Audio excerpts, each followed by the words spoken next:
ما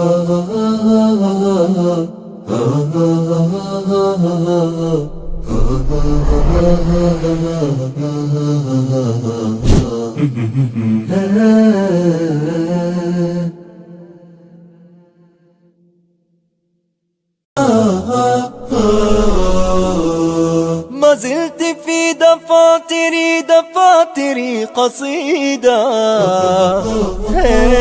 وفي ظلال أعيني كشمعة جديدة، وفي ظلال أعيني كشمعة جديدة. ما زلت مثل وردة الربيع يا وحيدة. إريتريا يا جارة البحر ويا منارة الجنوب، إريتريا يا درة البحر ويا منارة الجنوب. بسم الله الرحمن الرحيم. الحمد لله والصلاة والسلام على رسول الله وعلى آله وصحبه من والاه. مشاهدي الأكارم، سلام الله عليكم ورحمته وبركاته. أهلا وسهلا ومرحبا بكم في برنامجكم قضايا إريتريا. هذه الحلقة سنخصصها في كبار السن في بلادنا إريتريا وفي خارجها، لما لكبار السن من مكانة عظيمة في الإسلام، وكيف هؤلاء كبار السن عاشوا في بلادنا إريتريا وما الذي قدموه. وكما تعلمون ربنا عز وجل خلق الإنسان من ضعف ثم جعل من بعد ضعف قوة، كما قال سبحانه وتعالى في كتابه العزيز: الله خلقكم من ضعف ثم جعل من بعد ضعف قوة ثم جعل من بعد قوة ضعفا وشيبة يخلق ما يشاء وهو العليم القدير. وسبحانه وتعالى هذه خلاصة أطوار خلق الإنسان: ضعف ثم قوة ثم كبر في السن وشيبة، وهي تنال الجميع الصالحين وغير الصالحين. هذا هو قضاء الله عز وجل الكوني. هؤلاء الكبار لم يتركهم الله سبحانه وتعالى سدى، بل أوجب احترامهم وتقديرهم، سواء كانوا والدين أو كانوا أعمام أو خيلان أو أقارب أو أي شخص كبير، فإن الله سبحانه وتعالى جعل له مقام. أصل ذلك حديث النبي صلى الله عليه وآله وسلم: إن من إجلال الله إكرام ذي الشيبة المسلم، وحامل القرآن غير الغافي ولا الجافي عنه، وذي السلطان المقسط. هذا الحديث العظيم الذي يبين أهمية احترام الكبار. حول هذا الموضوع وما قدمه الشيبان في بلادنا إريتريا من الدفاع عن هذا الدين ونشره وبناء المساجد وتقديم الخير وتعليم الناس والثبات على الإسلام، أستضيف فضيلة الشيخ حسن سلمان الدكتور المعروف الداعية. أهلا وسهلا بكم فضيلة الدكتور. أهلا وسهلا، مرحبا بك وبالمشاهدين. في بعد ذي بدء كالمعتاد نريد مقدمة عن ما المفهوم من كبار السن، ومتى يقال الشخص أنه كبر سنا، من أي عمر يبدأ؟ يعني إذا كان ربنا عز وجل يقول حتى إذا بلغ أشده وبلغ 40 سنة قال ربي أوزعني، فمرحلة الشيخوخة من أين تبدأ؟ الأمر عندكم شيخ حسن سلمان. الحمد لله رب العالمين، والصلاة والسلام على رسول الله الأمين وعلى آله وصحبه أجمعين. أما بعد، كما تفضلت شيخنا الفاضل، الإنسان سبحان الله يعني في الخلق يمر بمراحل عديدة ذكرها القرآن الكريم، بعضها مراحل الخلق الداخلي، يعني التشكل داخل البطن، اللي هي يا أيها الناس إن كنتم في ريب من البعث فإنا خلقناكم من نطفة ثم مضغة ثم علقة ثم يبدأ بعد ذلك يخرجكم طفلا ثم لتبلغ أشدكم ثم لتكونوا شيوخا. هذه المراحل سبحان الله يمر بها كل ابن آدم، وفي نهاية المطاف جعل الله سبحانه وتعالى الموت هو القدر المحتوم الذي تنتهي إليه الخليقة كلها. كل من عليها فان ويبقى وجه ربك الجلال والإكرام. بالنسبة لمرحلة المرحلة ما بعد الميلاد، يعني هي في 3 مراحل تقريبا في البداية اللي هي الطفولة، ثم مرحلة الشباب، ثم الكهولة، وهذه يمكن أن تكون إلى الأربعين. إلى الأربعين هي الإنسان لا زال ما قبل الشيخوخة. الدخول إلى الشيخوخة يبدأ بعد ذلك، يعني يقال للشخص أنه شيخ يبدأ بعد ذلك، وخاصة إذا ما علاه الشيب وظهر عليه الضعف. وهذه طبعا يتفاوت فيها الناس حقيقة. مرحلة الشيخوخة نفسها يكاد يكون فيها تفاوت كبير جدا، أو كل مرحلة من المراحل فيها أيضا تفاوت. يعني مرحلة الشباب فيها تقاسيم، ومرحلة الكهولة فيها أيضا تقسيم، ومرحلة الشيخوخة نفسها يعني يمكن أن تكون بدايات شيخوخة، ثم أواسط الشيخوخة، ثم أرذل العمر. يعني يمكن الشيخوخة نفسها أن نصنفها إلى مراحل. لكن كبار السن بشكل عام كل من تجاوز الأربعين يدخل فعلا في أنه صار من كبار السن، يعني لم يعد بعد ذلك شبابا، ولم يعد يعني صبيا، ولم يعد طفلا، إنما دخل إلى مرحلة يصنف فيها أنه من كبار السن، حتى إذا بلغ أشده وبلغ 40 سنة قال، لأنه مرحلة الإقبال على الله سبحانه وتعالى. وهي في نفس الوقت أيضا مرحلة الانحدار، يعني إلى الأربعين هي مرحلة العلو والصعود في البنية. يظل الإنسان تتكامل بنيته الجسدية، بنيته النفسية، بنيته العقلية، إلى أن يصل الأربعين. فإذا وصل الأربعين قد بلغ تمامه واستوى من حيث البنية والنضج وكذا. يبدأ بعد ذلك في الانحدار. الله المستعان. يبدأ بعد ذلك انحدار في الذاكرة، انحدار في الجسد، انحدار في عوامل النفس إلى غير ذلك. على كل يبدأ الناس في هذه المرحلة في الانحدار، وبالتالي سبحان الله هذه المرحلة تحتاج إلى تعامل خاص بالنسبة للمجتمع في الدخول إلى هذه المرحلة، من حيث التقدير، من حيث الكرامة، من حيث التكريم أقصد، من حيث أيضا طريقة التعامل نفسها تختلف بطبيعة الحال. فأنت على كل عندما يدخل الإنسان في هذه المرحلة يحتاج في نفسه إلى طريقة تعامل مع نفسه، والمجتمع أيضا يحتاج معه إلى طريقة في التعامل. جميل. نحن في نقطة متى يقال له شيخ؟ أنت قلت نعم. أنه بعد 40 نعم. إلى يعني يمد الله عز وجل في عمره يعتبر من الشيخ. وحين هناك يعني كنا نتمنى أن يكون تفصيل متى يقال شيخ، ومتى يقال هرم، ومتى يقال أرذل العمر. نعم. هو على كل موضوع الشيخوخة هي فيها تفصيل أكثر، يعني في شيخوخة، وفي الشيخوخة الكبرى وأبونا شيخ كبير، وفي مرحلة أيضا العجز التي يصعب الإنسان فيها التحرك. يعني يمكن للشيخ أن يتحرك، لكن في مرحلة من المراحل يصل فيها إلى أن يكون. طيب ما المقصود بأرذل العمر؟ لماذا تعود المسلم من أرذل العمر؟ أرذل العمر هو نهايات المرحلة بتاعت الشيخوخة التي تضعف فيها الحواس، حواس السمع والبصر والفؤاد، وربما والعياذ بالله الإنسان يدخل أحيانا في فقدان الذاكرة. هذه المرحلة تعوذ منها النبي صلى الله عليه وسلم، ولذلك مرحلة الخرف والزهايمر. مرحلة أيوة، هذه المراحل التي يفقد فيها الإنسان هيبته ويفقد، وربما يكون عال على غيره. هذه المرحلة هي التي تعوذ منها النبي صلى الله عليه وسلم. جميل. طيب نريد نبذة من النصوص الشرعية في توقير الكبير واحترامه. توقير الكبير هو يعني من حيث الحقوق البشرية الإسلام ما اعتنى بشيء بعد اعتنائه بالتوحيد كما اعتنى بكبار السن بدءا بالوالدين. وقضى ربك ألا تعبدوا إلا إياه وبالوالدين إحسانا إما يبلغن عندك الكبر أحدهما أو كلاهما فلا تقل لهما أف ولا تنهرهما وقل لهما قولا كريما. هذه طبعا عمدة في هذا الموضوع، وتفرعت عنها الكثير من النصوص، كيف أن الإنسان يهتم بوالديه. وهنا طبعا موضوع الوالدين يشمل الوالد المباشر ويشمل كذلك الجد، يعني كلهم آباء. الأب وأبو الأب وإن على هؤلاء يدخل، والأم كذلك بنفس الطريقة.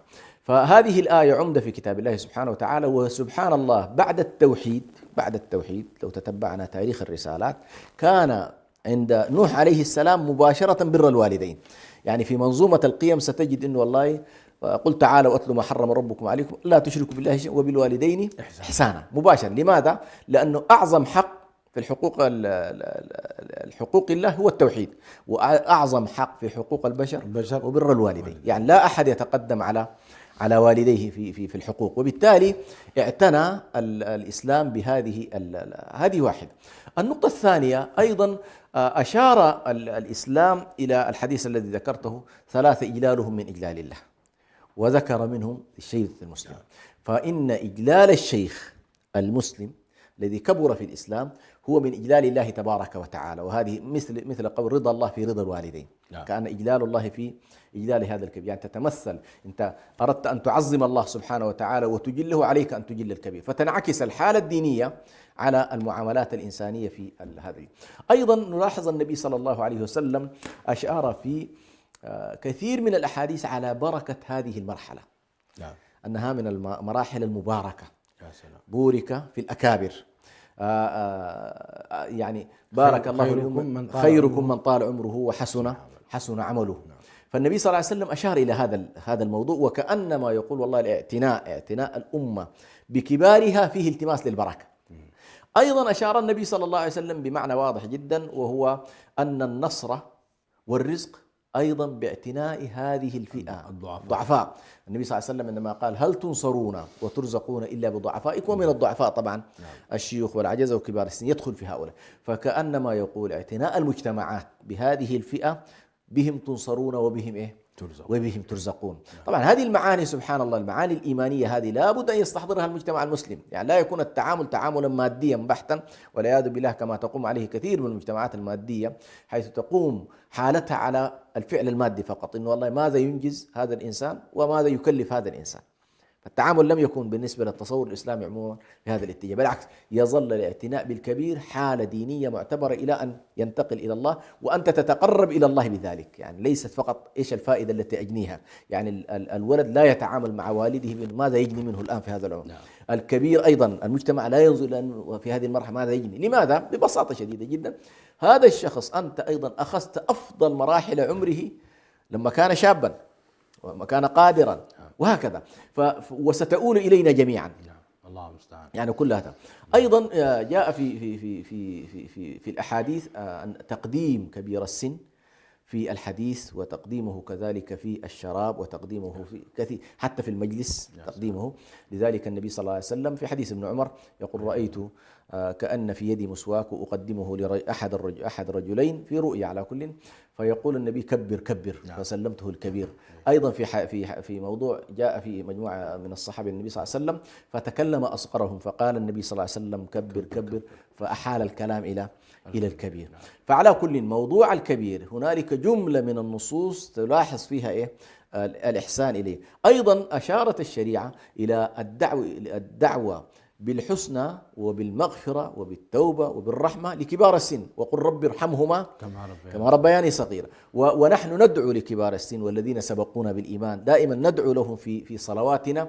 فعلى كلنا الشريعة ربطت الإنسان المسلم سواء في معاملاته، سواء في تعبده، سواء في علاقته مع الله سبحانه وتعالى بمسألة الاعتناء بالكبير والاهتمام به.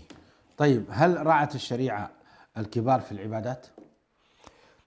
الشريعة راعت الضعفاء عامة وكبار السن على وجه التحديد، راعتهم في الصلاة، وراعتهم في الصيام، وراعتهم في الحج. يعني إذا اعتبرنا هذه هي الشعائر الأساسية، يعني موضوع الزكاة قد يكون باعتبار له علاقة بالمال، لا علاقة له بالقدرة. فالشيخ الكبير لو كان مقتدرا ماليا فإنه يزكي، لكن بالنسبة للصلاة فإننا نلاحظ الكثير من الأحكام لها علاقة بقدرة الإنسان، فالقدرة على الركوع، القدرة على السجود، القدرة على القيام، قدرة على الإطالة، كل ذلك راعته الشريعة، بحيث مثلا النبي صلى الله عليه وسلم يقول صل قائما فإن لم تستطع فصلي جالسا فإن لم تستطع فعلى جنب. هذه كلها مراعاة لضعاف الأحوال أو المرضى أو كبار السن على وجه التحديد. بالنسبة للصوم أيضا راعت فيه الشريعة كبار السن في أصحاب الأعذار، جعلتهم من أصحاب الأعذار الذين يفدي عنهم الإنسان ويعفون من موضوع الصيام. كذلك في الحج كثير من الأشياء ربما يقوم بها عنهم، إذا كانوا عاجزين بالكلية قد يقوم أحد نيابة عنه، وإذا كان في قدرة بعض الأعمال التي يقومون بها وهم مقتدرين يقوموا بها، ما قادرين يقوم بها شخص آخر. كل ذلك مراعاة لأحوالهم في جانب العبادات. جميل، جزاكم الله خيرا. طيب، حين التعامل معهم والتخاطب قلت كبر، يعني نجد في قوله تبارك وتعالى عن إبراهيم عليه السلام يعني هذا في مرحلة إذا كانوا يأمرون الابن بالمعصية ويأمرونه مثلا بالكفر أو يأمرونه بما لا يرضي الله سبحانه وتعالى، كيف يتم التعامل معهم في حين أننا نرى الآن الواقع ربما يكون هناك في حقوق للوالدين المسلمين ناهيك للكافرين، ناهيك عن الكافرين يعني. وبالتالي هنا أحب أن أقرأ يعني الآيات التي ذكرها الله سبحانه وتعالى في إبراهيم عليه السلام لعلها تكون فيها تذكيرا. قال تعالى: واذكر في الكتاب إبراهيم إنه كان صديقا نبيا إذ قال لأبيه يا أبت لا تعبد ما لا يسمع ولا يبصر ولا يغني عنك شيئا يا أبت إني قد جاءني من العلم ما لم يأتك فاتبعني أهدك صراطا سويا يا أبت لا تعبد الشيطان إن الشيطان كان للرحمن عصيا يا أبت إني أخاف أن يمسك عذاب من الرحمن فتكون للشيطان وليا. وكان رد أبيه قال راغب أنت عن آلهتي يا إبراهيم لئن لم تنتهي لأرجمنك واهجرني مليا قال سلام عليك سأستغفر لك ربي إنه كان بي حفيا. تعليقكم على هذا الحوار الجميل بين نبي الله الصديق إبراهيم عليه السلام وبين أبيه آزر المشرك بالله عز وجل. الأنبياء دائما سبحان الله في قمة الأخلاق فيما يتعلق بالمعاملات البشرية، كما أنهم هم في قمة التعبد وقمة التوحيد في علاقتهم مع الله، كذلك ينعكس ذلك في علاقتهم مع الخلق، وأهم ذلك علاقتهم مع أسرهم وعلاقتهم مع آبائهم. هنا لاحظ إبراهيم عليه السلام هو أبو التوحيد كما يقول، يعني هو رائد الأنبياء بعد المجموعة الأولى. في المرحلة الثانية إبراهيم عليه السلام سلالته كلها تقريبا سلالة نبوية، وكان يعني من البلاء العظيم أنك تكون في بيئة الأب فيها ليس معك، وأنت تواجه ومجتمع مش سهل، مجتمع يعني وصل مع إبراهيم عليه السلام إلى أن يقتل ويرمى في النار، يعني يحاولوا أن يقتلوا، ومع ذلك هذا الخطاب سبحان الله لاحظ كيف في كل خطاب هو يكرر عبارة يا أبت يا أبت. نعم. وطبعا في القرآن ما في شيء زائد، يعني القرآن عندما سبحان الله يحكي بهذه الصورة كأنما إبراهيم عليه السلام كان يتودد بشكل كبير جدا لوالده حتى يهتدي، فيه كامل الاحترام والتقدير، كامل الاحترام. وبالتالي فصل إبراهيم عليه السلام بين علاقة الوالدية وعلاقة إنه والله هذا الوالد كونه كافر أو غير كافر. لماذا؟ لأن حتى في شريعتنا لاحظ النبي صلى الله عليه وسلم في سورة لقمان: وإن جاهداك على أن تشرك بي ما ليس لك به علم فلا تطعهما وصاحبهما في الدنيا معروفا. فأنت أفصل بين الأمرين، كون والله يأمرونك بمعصية الله سبحانه وتعالى لا تطعهم في معصية الله ولا تطعهم في الشرك، وفارقهم في هذا الباب أنك أنت لست معهم، ولكن لا يعني ذلك أن تسيء إليهم، لا يعني ذلك أن تتركهم، لا يعني ذلك أن تضيعهم، لا يعني ذلك أن تتخلى عنهم عند ضعفهم، كل ذلك لا يعني ذلك أن تسيء إليهم في المخاطبة. وهذا يمكن ما يدل، يعني لاحظ الآن أنت عبارة يا أبت التي يخرجها إبراهيم، تصور أنه في هذا الخطاب الذي هو في لحظة خلاف عقائدي يتعامل بهذه الصورة، كيف سيكون في لحظات التعامل العادي؟ يعني هو الآن مختلف معه ويخاطبه في أمر عظيم جدا، أن هذا الأب مفارق لدعوة الله تبارك وتعالى ومسوق لموضوع التصنيع بتاعة الأصنام، ومع ذلك إبراهيم عليه السلام يخاطبه بهذه الصورة التي فيها الأدب، فيها الاحترام، فيها التقدير، فيها التوقير، فيها بالنسبة لنا أيضا إن والله كيف نفصل ونفرق ما بين عندما يكون الكافر، عندما يكون الوالد كافرا مفارق لك في الدين، ولكن تظل أنت ترعاه وتهتم به وتقوم بحاجاته إلى أن تفارق هذه. فهذه حقيقة، وهذه فيه رسالة أيضا لبعض الشباب الذين قد يكون آباؤهم وقعوا في بعض الشركيات من عبادة القبور وتقديم في بلادنا إريتريا، يعني نعم. فتجد يخاطب أباه يقول أنت مشرك، أنت كافر، أنت خرجت من الملة، أنت خرجت من كذا وكذا. أعتقد هذا، شوف هذا الحوار سبحان الله الآن لم يشير إليه بأنه كفر أو أنه، لاحظ يعني هو دله على بطريقة عجيبة جدا إنه والله أول شيء يا أبتي أنا جاءتني رسالة من الله سبحانه وتعالى، هذه الرسالة تقوم على التوحيد. يعني ما قال لو أنت جاهل لجهال جهول. لا نعم. وإنما قال له قد جاءني من العلم ما لم يأتك فاتبعني. وبالتالي سبحان الله طبعا هنا في دقائق عجيبة جدا في القرآن بين جاء وأتى. قال له جاءني من العلم ما لم يأتك، فجاء دائما هي من الخارج. إبراهيم ما قال أتاني، لو أنه قال أتاني معناه من داخل منظومة البيئة نفسها. لأنك لست رسول، فأنت كل ما تحصل عليه هو إتيان. أما أنا بالنسبة لي ما حصلت عليه هو جاءني من العلم. إذا جاء نصر الله جاء الحق وزهق الباطل، فالمجيء من الله يختلف عن الإتيان. أيوة نعم. فهنا يعني أخبروا بأنه أول هو رسول، وفي الرسالة هنا يلزم الوالد اتباع ولده. لاحظ هنا مسألة مهمة جدا، فاتبعني.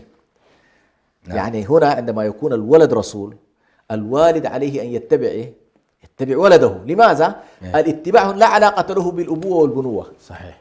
لماذا؟ أن طاعة إبراهيم هو الطاعة لله سبحانه. وهنا أيضا في مشكلة ينبغي أن نعلق عليها. نعم. يعني آباؤنا يعني أطال الله في عمرهم ومن مات منهم رحمهم الله، كانوا لا يحبون أن يصلي بهم من هو حافظ لكتاب الله أو من درس مثلا في الجامعات الإسلامية من الدول العربية وغيرها، ويقدمون الشيبان كبار السن عليهم ويقولون كذا. وهذا أعتقد فيه توجيه لهم أيضا أن يقدموا من تعلم ومن آتاه الله علما أو لا.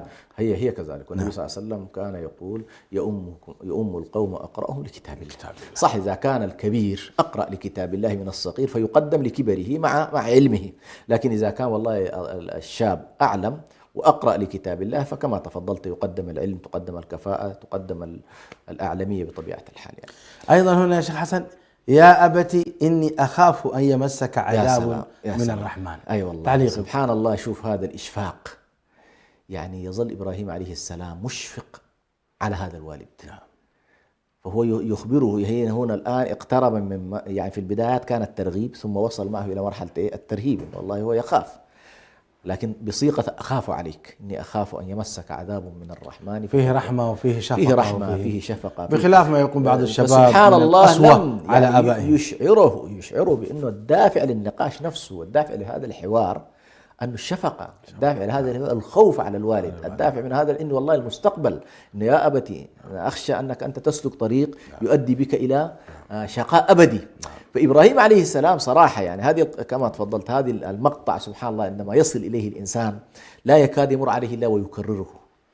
صحيح. فيه معاني وكان رد أبيه قال أراغب أنت عن آلهتي يا إبراهيم لئن لم تنتهي لأرجمنك وهجرني. تماما كما يحصل عندنا في إريتريا. أنت وهابي، أنت جئت تفرق بين جماعتنا وأنت كذا وأنت كذا. حصل هذا في بلادنا طبيعة الحال. ماذا كان رد إبراهيم وماذا كان رد شبابنا؟ نعم. كان رد إبراهيم قال سلام عليك سأستغفر لك ربي إنه كان بي حفيا. لكن شبابنا اصطدموا مع أبلهم. تعليق. نعم أحسنت. هو حقيقة كيف نوفق ما بين إيصال الحق وأيضا الحكمة في توصيل هذا الحق. يعني لأنه الحق يمكن أن يصل بأي طريقة، من حيث أنك أنت ترميها على الناس وتقول لهم هذا هو الحق، لكن كيف تتحين الطريقة الصحيحة لتوصيل هذا الحق ليكون مقبولا. طبعا القاعدة تقول بأن والله على الإنسان أن يتقبل الحق بأي صورة عرض بها، ولكن صاحب الحق عليه أن ينقله بطريقة طريقة تكون مقبولة حتى لا يؤدي إلى أن ينفر الناس. فهنا إبراهيم عليه السلام خلاص بعد أن وصل إلى الوالد فاصله، إنه أنت والله خلاص أنت سلكت وادي آخر غير الذي أسلكه، وأنت رغبت عن ملتنا، وممكن بعد ذلك يكون في أمور أخرى، لنخرجنكم من أرضنا أو لتعودن في ملتنا. قال أولو كنا كارهين. هذا صحيح. فهنا نلاحظ إبراهيم عليه السلام سبحان الله قال أمرين سلام عليك. قضية السلام عليك سبحان الله فيها معنى مهم جدا في ختام الحوار. يا سلام. إنه ما دي نهاية الأمر، يعني دعنا ننتهي بحالة إيه؟ حالة وفاق، حالة سلام، حالة استمرار في التواصل إيه؟ بين لا قطيعة. لا قطيعة بيننا. سيبقى الوصال، سيبقى الاحترام، سيبقى التقدير. سلام عليك. وآذر عدو لله طبعا مشرك ومع ذلك إبراهيم يقول له قال سلام عليك. ثم وعده بالاستغفار الذي نهي عنه بطبيعة الحال بعد ذلك. لكن إبراهيم سلك طريق التعامل المباشر وأيضا سلك طريق آخر، وهو أنه أراد إنه بينه وبين الله، هو صاحب خلة مع الله سبحانه وتعالى، أراد أن يستثمر هذه الخلة في أن يستغفر له. جميل. دعنا الآن ننتقل إلى صورة أخرى، ما هو يحصل في ما هو حاصل في وسائل التواصل الاجتماعي من اختلاف المسلمين بعضهم بعض في مذهب السلفية ومذهب الأشاعرة. نعم. والنقاش الشديد الذي يحصل والتصادم وربما تكفير بعضهم بعضا. نعم. في حين أن حظيرة الإسلام تضم الجميع. نعم. يعني تضم الجميع من غير تأكيد لأي مذهب من المذاهب. على كل حال الإسلام يجمعنا جميعا. نعم. وبلا شك أن منهج النبي عليه السلام منهج أهل السنة والجماعة، لكن أنا أتكلم تحديدا في مسألة لو كان المخالف وقع في بعض الكفريات في بعض كذا، كيف يكون التعامل وهو أصلا مسلم، وما وقع فيه ربما يكون وقع بسبب تأويل خاطئ أو لأئمة سبقوا هو مقلد لهم. كيف أنا أتعامل معه وهو مسلم، في حين إبراهيم يتعامل مع أبيه وهو كافر مشرك عدو لله؟ يعني أريد هذه الصورة شيخ حسن تعلق عليها.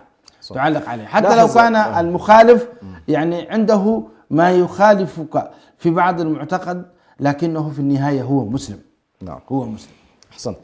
هو حقيقة نحن بحاجة إلى يعني التراحم فيما بين المسلمين بشكل كبير جدا، والحرص كذلك على الهداية أكثر من قضية الحرص على الانتصار، من خلال ما نلاحظه في الشبكات. بالضبط. أيوة، إنه والله ليس هنالك للأسف الشديد، يعني من البعض طبعا لا نعمم، لكن بعض الناس كأنما القضية هو انتصار مجموعة على مجموعة، انتصار شخص على شخص، انتصار تيار على تيار، بينما نحن حقيقة في مرحلة تاريخية حساسة جدا. الأمة تستغل فيها هذه القوى الخارجية، تستغل هذه التناقضات وتستغل هذه الخلافات وتعظمها، تجعل الأشاعرة في مقابل أهل الحديث والسنة مثلا، تجعل مثلا تيارات السياسية في مقابل التيارات الجهادية، وهكذا تستثمر، تجعل الشيعة في مقابل السنة، والأمة تطحن هذا الطحن للأسف الشديد. والعدو يفعل بها الأفاعيل، يفعل بها الأفاعيل للأسف الشديد، ودون أن يكون هنالك أي شكل مع أني لا أستبعد، أنا شخصيا لا أستبعد كثير أحيانا من هذه التحركات للأسف الشديد تحركها العدو، تحركها الأعداء، تحركها أجهزة خفية تسعى إلى أنه تستثمر هذا النوع من التناقضات، وفي كل مرحلة للأسف الشديد أنت تبتلى بهذا النهج.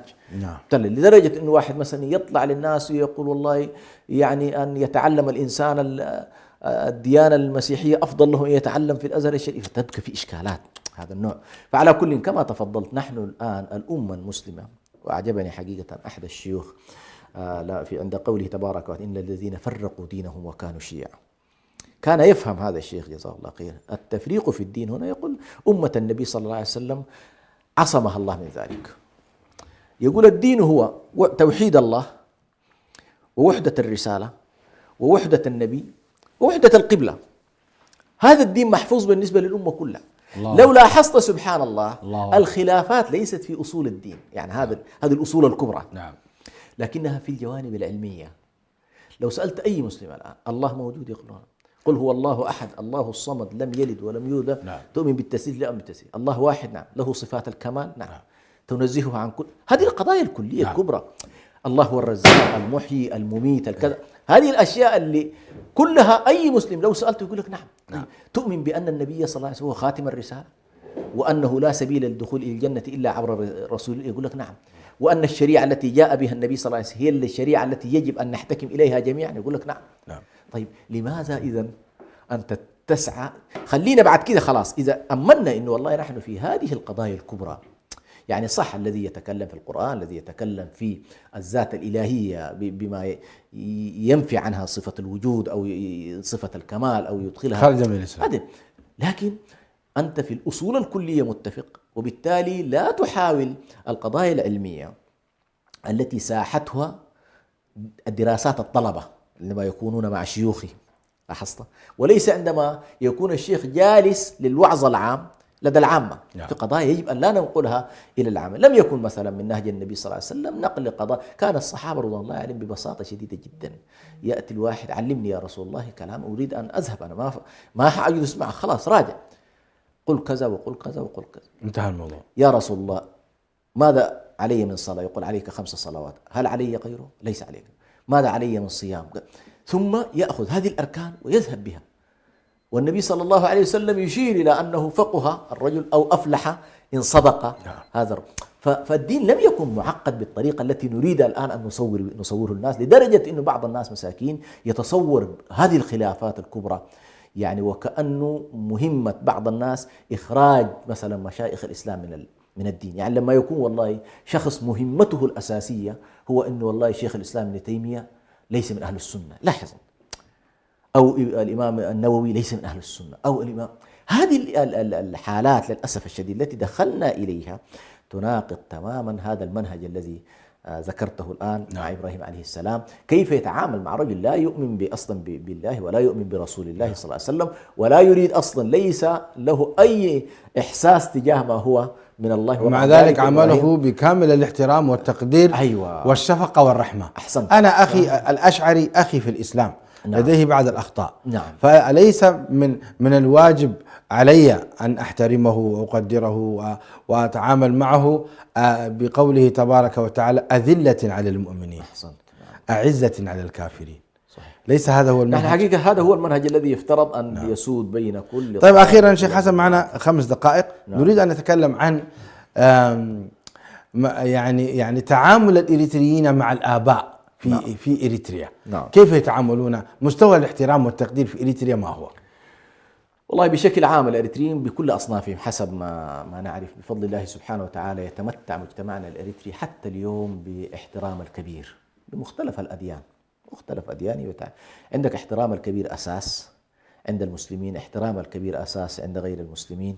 لا زال مجتمعنا الكلمة فيه بفضل الله سبحانه وتعالى لكبار السن. كثير من الجلسات لا يكاد يتقدم فيها الشاب مع وجود آبائه وأعمامه وزعامات قبيلته. فلا زال المجتمع بفضل الله سبحانه وتعالى يحافظ على هذه الحالة، وهذه طبعا من الأشياء التي تحسب حقيقة لهذا المجتمع بشكل كبير. صحيح أحيانا قد يكون في بعض التقصير، بعض الأشياء في ما يتعلق أحيانا ليس بالانتماءات المباشرة، يعني الولد مع والده ما في إشكال، لكن أحيانا تكون هنالك مثلا قيادات كما تفضلت دعوية ساهمت في العمل الدعوي، ساهمت في العمل التعليمي، ثم يحصل بالإنسان أن يكون كبير في السن، ففي النهايات أحيانا يكون المجتمع على كل يحصل منه بعض التقصير. هذه تحتاج مننا إلى لفتة وإلى انتباه، كيف نهتم بكبار السن من المناضلين الذين مثلا فجروا الثورة وأوصلوا الناس بفضل الله سبحانه وتعالى إلى أن تكون لهم دولة. كيف نساهم في طلبة العلم الذين مثلا بدأوا الدعوة إلى الله وهم صغار ثم كبروا بهم السن. كيف الأعيان والوجهاء الذين يهتمون بشأن القبائل والمصالحات بينها وتحقيق السلام المجتمعي لما يكبرون. هذه القضايا على كل تحتاج أنا في تقديري إلى اهتمام وإلى عناية. وحقيقة من الأشياء التي ربما تكون مشجعة أو علينا أن نشجعها ما يجري الآن مثلا في بعض الأقاليم الأريترية. تسمع مثلا حكومة منطقة معينة، حكومة إقليم معين، عندما يكون هنالك برامج في هذا الاتجاه تعزيز على الأقل العادات والتقاليد السمحة التي تعزز فكرة الأسرة وتماسك الأسرة وترابط الأسرة، أعتقد هذه من الأشياء التي يجب أن نشيد بها وأيضا نؤيدها بشكل كبير. أيضا مما نلاحظه وحتى الآن الحمد لله موجودة كثير من الذين أيضا ذهبوا إلى الخارج لا زال بفضل الله سبحانه وتعالى ارتباطهم بأسرهم، ارتباطهم بآبائهم موجودة. يعني أنا أعرف كثير من الناس سبحان الله أحيانا يقطع عمله لشهر وشهرين في سبيل أن يقف على والده، يقف على والدته، يقف على أخته. هذه حقيقة من الأشياء اللي لا زال بفضل الله سبحانه وتعالى مجتمعنا يعني متماسك فيها ويمكن علينا أيضا أن نشجعها إن شاء الله. الله يجزيك خير. مشاهدي الأكارم، كنا في حديث ماتع عن كبار السن ودورهم. حقيقة ما تكلمنا عن دورهم ما قدموه في الإسلام لإريتريا، وإن شاء الله لعل في الحلقات القادمة نتحدث عن هذا الموضوع المهم، حيث بنوا المساجد ونشروا الإسلام ودفعوا من أموالهم للمدرسين وما زالوا حقيقة في ذلك المجال. جزاهم الله عنا خيرا، وجزا الله شيخنا شيخ حسن سلمان خيرا، والشكر موصول لكم مشاهدي الأكارم، حتى ألقاكم في الأسبوع القادم على خير إن شاء الله. استودعكم الله الذي لا تضيع ودائعه، والسلام عليكم ورحمة الله وبركاته. السلام ورحمة الله. إريتريا يا جارة البحر ويا منارة الجنوب، إريتريا يا درة البحر ويا منارة الجنوب. من أجل